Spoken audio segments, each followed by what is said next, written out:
Nung araw sa amin, bagsak po yun eh. Kailangan uno eh. Pero pag taga-Lasal ka yata, ha? 4 ba sa Lasal? Ito, mga Lasalista. Mrs. ko, taga-Lasal din yun. Nadali ng Tondo High School. So muli, on behalf of the people of Manila, thank you for delivering justice. With 91% prosecution success rate. Ibig sabihin, talagang yung mga Tolongges sa Maynila, magdalawang isip kayo. Una, hindi matutulog ang pamahalaan. Maaring pamisa-misan nakatatakas kayo, maaring pinagtatawanan nyo kami, natulongges nyo kami, pero maikling Pasko lang yan. Mas mahaba ang kamay ng alagad ng batas. Sabi nga, I think sa English, you cannot escape the long arm of the law. Kung hindi ako nagkakamali, kung tama yung grammar ng inyong lingkod. So beware, and in fact, sa ating mga prosecutor, yung pinanawagan kong basag kotse gang, mamaya ipadadala ko sa inyo. Buti naman nagtino yung mga yon. Sabi ko sa kanila, sumuko na sila. So kung sino man yung mga taga Sampaloc dito, mga shoutout, mga bata Sampaloc, yung isang about 3 weeks ago, an incident, 3 weeks ago. We will share it to you later, and they're going to be sent to prosecutor's office. Ayan. So muli, good morning. Good morning. Today, we embark with a new program of your city government of Manila, in line with confronting, cushioning the socio-economic impact of this this Middle East war that affects the oil and created crisis, not only in Manila, not only in the Philippines, but all over the world. At marami nang nahirapan. But your city government, after releasing an stimulant, or what we call economic stimulant 3 weeks ago, releasing things that is due to our people ahead of time. Now, the second phase of our augmentation, or at least in a form of assistance with service, 1,097 heeded the call of yours truly. 1,097 jeeps and drivers will serve the people of Manila and those people who comes in and out of Manila. I'm happy to inform you, sa Manila, libre ang pamasahe ngayon. May tumama na ba sa inyo? Mga taga Pandakan, mga taga Santa Ana, Balik-Balik, Blumentritt. Kaninang alas 5 ng umaga, nakita ko na yung mga report, no, ng ating MTPB. Ito ay programa ng inyong lungsod at inisip namin na tugunan yung hirap na dinaranas ng taong bayan, lalo na ng mananakay. Mga sumasakay, papasok sa trabaho, tulad ninyo, papasok sa eskwelahan, o kung ano mang kanilang lakad ngayong araw na ito. From District 1 to 6, I'm really grateful to the jeepney drivers and their operators heeding the call of your city government.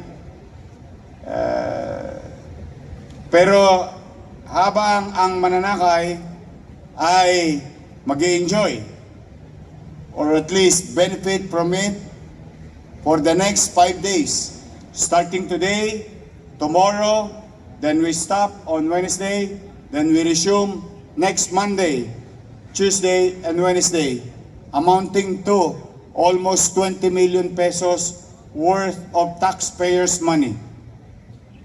It will serve their gasoline needs. 3,000. Hiniram po natin ang mga driver at operator or jeep. Kumita ang driver, at the very least, I can honestly say, a little over 1,000, depende sa kanila. Because before the oil crisis, I was told and informed by some of the drivers, they are making about 500 net a day. But after this, now there is crisis, they're only earning about 200 to 300 pesos. The boundary is about 500 pesos. Pamisa-misan daw, sumasala pa yung driver. Kaya ginagawa ng ibang operator, 300 pesos na lang. Misan pake pa. Pake usapan. And about 1,000 and 1,500 worth of diesel. So we opted to provide guaranteed income for the operator. Matutulog siyang mahimbing na mababayaran yung kanyang boundary. The driver ay panatag na panatag siya, hindi na kailangan magharabas o maghabol. At mas ligtas ang pasahero. At least bare minimum of 1,000 pesos. Almost 5 times over or 4 times over or at least 3 times over of his regular income. O gasolinahan, mabebentahan ng negosyo sa Maynila. At higit sa lahat, humigit kumulang 100,000 taga-lungsod ng Maynila will be served today for free ride. Libreng pamasahe. Ako naman ay nananawagan sa ating mga driver. Bagay na ipinagmalasakit na kayo ng pamahalaan. Binigyan kayo ng kapanatagan sa kita sa susunod na 5 araw. At ganun din sa ating mga operator. Ako'y buong kababaang loob naman na nakikiusap sa ating mga driver. Ipagmalasakit ninyo ang ating kapwa. Total, wala ka ng tosgas eh. Kampanting-kampante ka. Noong kami nag-uusap, sabi ko, walang requirements. Ang sabi ko sa kanila, kung paano kayo lumabas nung naghahanap kayo ng pasahero, ganun lang ang gagawin ninyo. And I hope, patuloy na umiral sa lungsod ng Maynila, kahit man lamang dito sa atin, ang pagmamalasakitan sa ating kapwa. And to them, please, extend extra step or extra mile for our riding public. Lahat tayo ay gusto maghanap buhay. Mas mahirap tumayo sa loob ng SM department store ng maghapon. Uuwi ka na lang, nakatayo ka pa rin sa kalsada kasi wala kang masakyan. Papasok ka, kinakabahan ka, kung naisubi mong pera, kakasya pa sa pamasahe at panchicha. Kaya sa dami ng kinakaharap natin, kanya-kanyang mga pagsubok, bagay na dapat ang umiral sa ating lahat ay pag-uunawaan, pagmamalasakitan, at pagmamahal sa kapwa. With that, we will be stronger because we have to confront this together, not only by the government, whether national or local, but we as people must come together. And I think, comparatively speaking, and if we put it in the right perspective, we are better than the pandemic level. At least, kalalabas tayo. Walang threat sa kalusugan natin. May pagkakataong makapaghanap buhay pa. Bagamat mabigat ang buhay ngayon. Dala ng malapit na pong mag-retire ang peso. Kasi senior citizen na po siya ngayon. What more will happen in the coming days? So brace yourselves. Brace yourselves. We must come together. No? Kailangan natin. Pero, pumanatag kayo. Basta hanggat may mapipiga ako sa BIMPO to extend to the general public through your effort and help. I'll do that. And we'll come again with out-of-the-box idea. Dito, 4 na sektor, 3 bulig ang tinamaan.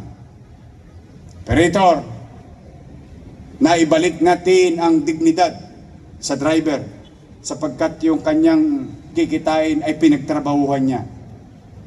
Mabibila ng negosyo at higit sa lahat, on top of the list of that chain is yung mga mananakay na papasok sa eskwelahan, papasok sa kanilang obligasyon o trabaho.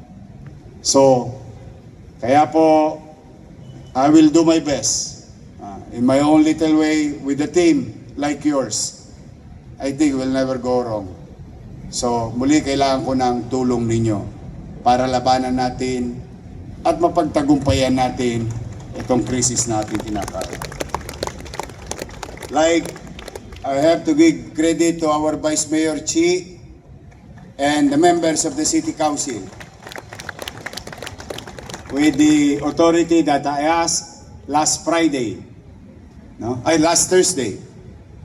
They naibigay naman nila sa kanilang special session na ginawa. So, hopefully, we can continue this. But today, this morning at 5 a.m., we have served already tens of thousands of people in the city of Manila. Pangalawa, 4 years ago, your city government built something that is unique for a local government-owned, run public hospital, or what you call Bagong Ospital ng Maynila. In that building, there is a portion, a facility unique also across private, some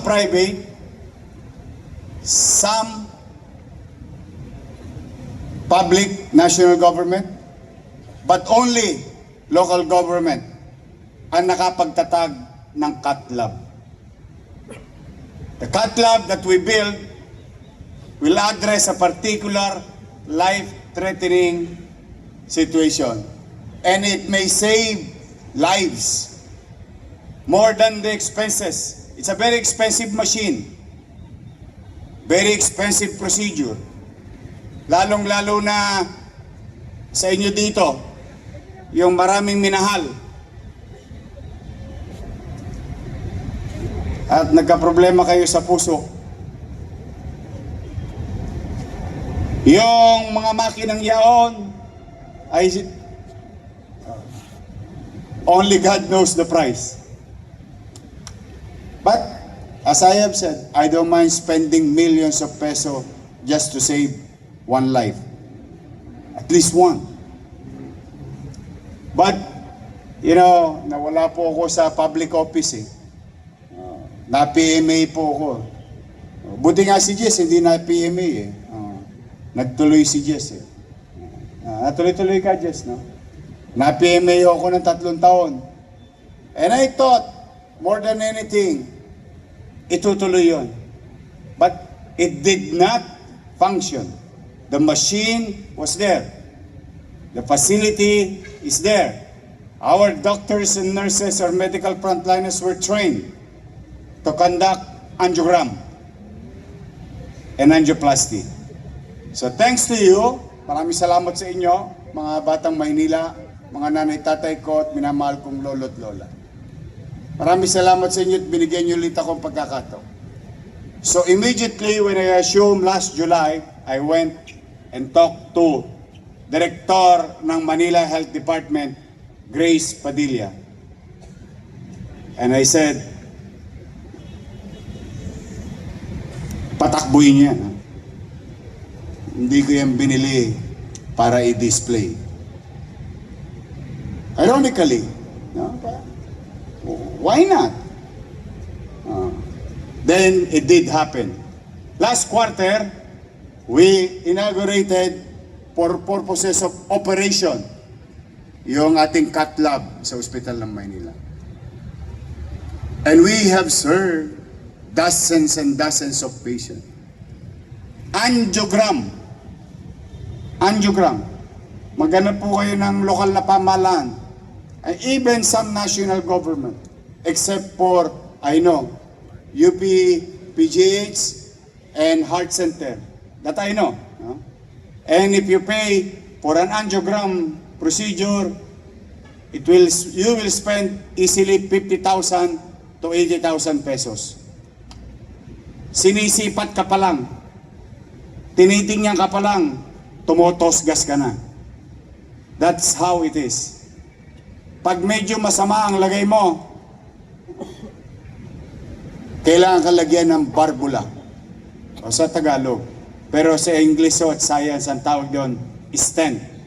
And you have to go for angioplasty. So after being successful through the leadership of Director Grace Padilla and the team of Ospital ng Maynila, we qualify to go to the next level, which is the conduct of operation ng ating angioplasty.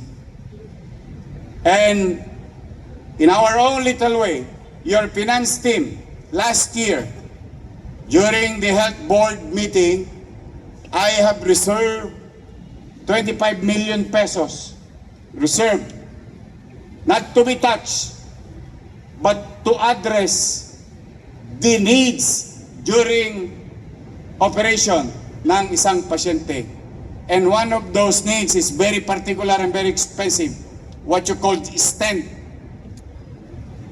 No? Ikaw, gusto mo? Marami akong stock. Ayaw mo, Jess? Konti lang minahal mo. Marami? Ba't wala ka pang jowa? Stent. And angioplasty, I don't know if you know it, but you can Google it later. But maybe some of you knows it because of their parents, friends, classmates, or neighbor. Would cost you easily in a public hospital, easily will cost you about 700 to 1 million pesos for operation of angioplasty. Sa private hospital, good luck. Hindi ka nga inatake nung inooperahan ka. Pero pagpunta mo sa billing section, doon ka na nadisgrasya. Kasi nakita mo yung presyo. Million. But this is the day that the Lord has made. Sabi nga nung aking inaatinan nung araw, pag gusto kong tsumitsa, yung charismatic ba? Meron sa Tondo punta ka sa bahay, tapos kanta, this is the day that the Lord has made, the Lord. Tapos after nun, so opas. But I remember that song. And I do believe, and I wanted to share to each and every one of you, that really, in Manila, this is the day that the Lord has made. because a few days ago, through the leadership of our interventional cardiologist, Dr. Wilfred D., Dr. Camilo Aquino, Dr. Christian Bagawisan, Dr. Sherlyn Villacorte, Dr. Brian Belbis, Dr. Zane Nelson, Dr. Balgua, and our nurses, Nurse Robert Araneta, Veronica Imbag, Joanna Suset de Vera, Grisel Nicolas, Ricky Matic, Radiologic Technologies, Dr. Panalondong and Dr. Tabobo, Application Specialist, Mr. Lamtab Paikeo from Thailand, Planning and Administration and Resident, Dr. Marlo Esguera, Dr. Bernardine Baradi, Attorney Malaya Capulong, Dr. Arvin Ramirez, and Dr. Rose Signiel Adornado. Kamag-anak kaya ito ni Adornado? Ano ba si Adornado? Crispa, Toyota. Crispa. Kami kasi noon na, Crispap. Palit bote nung Solven. Bote garapa. Palitan mo yung Crispa. To those I have mentioned, those doctors, nurses, and medical front conducted our first, but not only first, successful operation of John Doe.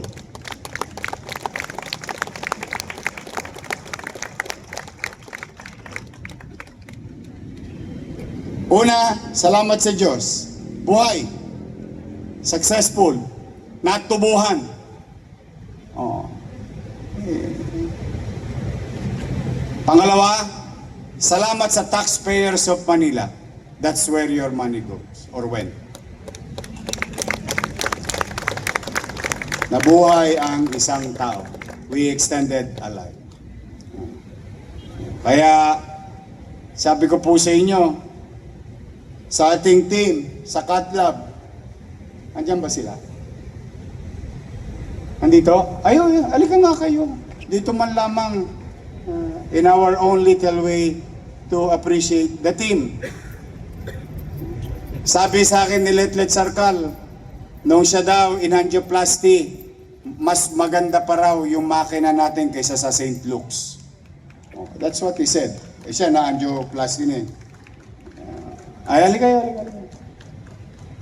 Thank you very much. O wala bang habang parada ng tagumpay? Oh. Baka kayo nasusunod. Oh, kaya, pare.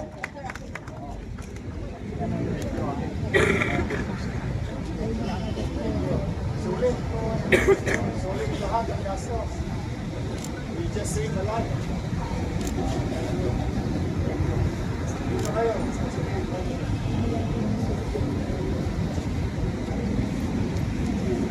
Ayan, palakpakan natin.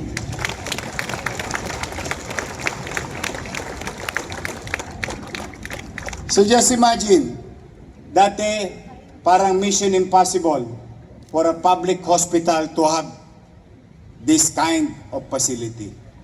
Parang mission impossible kapag ikaw may problema sa puso, halos ikipit balikat mo na lang dahil pangarap lang ang magamot. So now, at least, we can now participate with Philippine Heart Center, UPPGH, and some well-known private hospital that the hospital ng Maynila can also conduct the same very delicate operation with our able professional medical frontliners. Taas ang kamay ng gusto sumunod. Uy, sayang. May libreng barbula pa. Ito po yung mga malabanan natin. Tagalinis ang tubo. But That's why I wanted to share it to you kasi minsan na-emergency kayo. At least now, the back of your mind, angiogram, 50 to 80,000. Sa Maynila, TY. Angioplasty, that will cost you millions.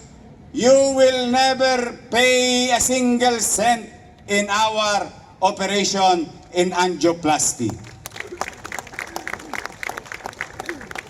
Wala kayong babayaran. Ni 5, bagamat alam natin sa ibang ospital, may yagba. Todates, wala kayong babayaran. Huwag niyong intindihin yung stent. Bibili natin yon. Mabuhay lang kayo. So, to the people of Manila who are watching and listening, you may need this kind of services. A very delicate, very expensive, but your city government has its facility, medical professionals, and able. And the probability is so high that I am so proud to each and every one of you. Thank you very much sa inyo. Ha? Yes.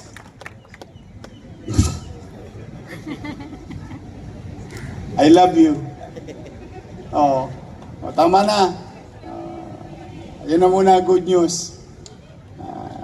Hopefully, bagay ako'y naniniwala naman na laging may awa ang Diyos.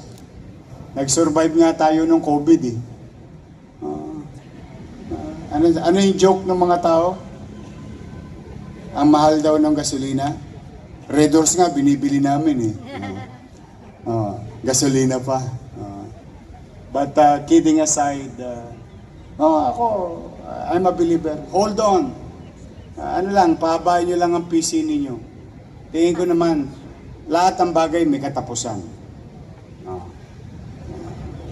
Lalo na itong crisis na ito. Makakaraos tayo. Do you believe in that?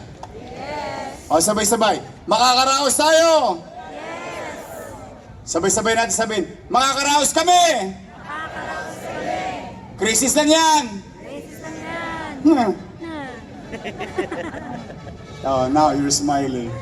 When you smile, you show your teeth to me, I'm inspired. I will do my best. Rest assured, in my own little way, with the help of the team. So for the meantime, we have a few hours, a few days to be of service to the people this week. And be the best that you can be. Excel from your field of undertakings. On your task, I need you. I need each and every one of you to function properly and efficiently so that we as city government, we in the public service can deliver at the very least efficient and aspiring to the best delivery of public service. But panahon na rin ng pagninilay-nilay yung mga kasalanan ninyo. Ingin nyo ng tawad ay magnilay-nilay tayo. At dalangin ko ngayong linggo, kayo ay ligtas at malusog.